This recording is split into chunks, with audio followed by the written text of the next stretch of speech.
A new report is giving an insight into Canada's real estate market as we head into the next year. According to the 2026 housing market outlook from REMAX, the projections could have a lot of people getting off the sidelines. Here to help break down the numbers is Tim Hill, a Vancouver area REMAX broker. Good morning, Tim. Good morning. Thanks for having me. Thanks for joining us.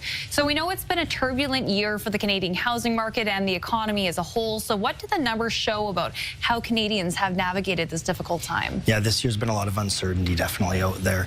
We've been really just trying to figure out where prices were going. We started the year strong with a positive attitude, and unfortunately with, say, the tariffs as an example, we went right into that uncertain direction, and that really pulled the market back. And further to that, we ended up having inventory increase significantly. So when you look at just supply and demand as a micro market, it's been downward pressure on pricing since.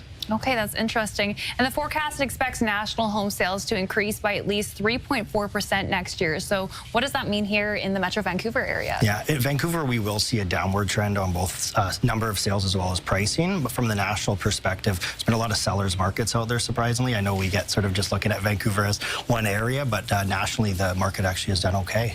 Okay. It's interesting. I've done a lot of real estate stories in the last couple of years. Some people were saying we're pretty much in a seller or say a buyer's market right now just because there's so much on the market. And does that vary between, say, Metro Vancouver and the Fraser Valley? It does, and also product type. I'd say product type's even more important right now.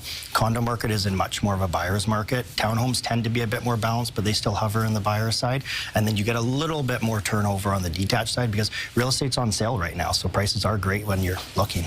Okay, so what's your advice to people right now? So my advice is look at yourself internally and determine how long can you stay in a home for. If you can be there 5 to 7 years, long-term averages show you'll do just well. And at the end of the day, I do believe real estate is on sale. If you're looking to upsize, the gap is awesome. So that leverage from your current home to your next home, it's much smaller than in the peaks of the market.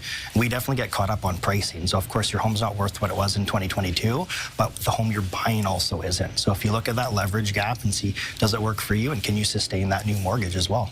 So would now be a good time to downsize, for example? Downsizing, yes. I mean, we're seeing seniors get out, but where they're having troubles is they want single-level living, and there's not a ton of that. The ranch or detached homes are almost non-existent with new construction taking those over, but the upsizing side, from the flip side of it, that's an amazing market to be in right now. Mm-hmm.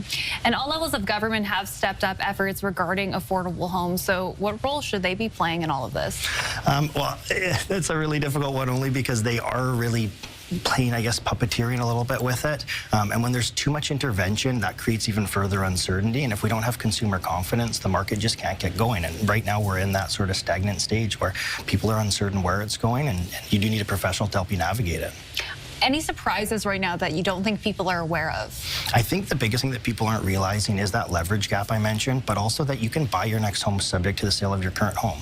We can keep you safe still. You don't have to put your neck on the line to buy your next home and wonder what will you sell your current home for. So you can do that safely and efficiently as well. And if you're frustrated your home's been on the market for a while, what would you say to those people? Well, it's one of two things. It's either price or presentation, possibly a combination of it. If you're listed on the market, even when you're home shopping, put yourself in a buyer's shoes. Does your home present the best on the street or the best in the neighborhood? If it doesn't, what can you do to fix that? And if you're not priced properly, unfortunately, this is not the market for you to get an offer in. Mm-hmm. A lot of people are concerned about a potential housing crash. Do you see that?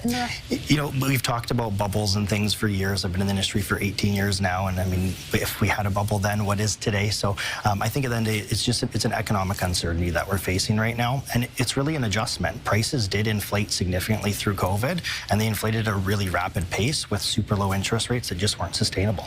Some great information there. That's Tim Hill from REMAX. Thanks for joining us this morning with some analysis. Thanks for having me.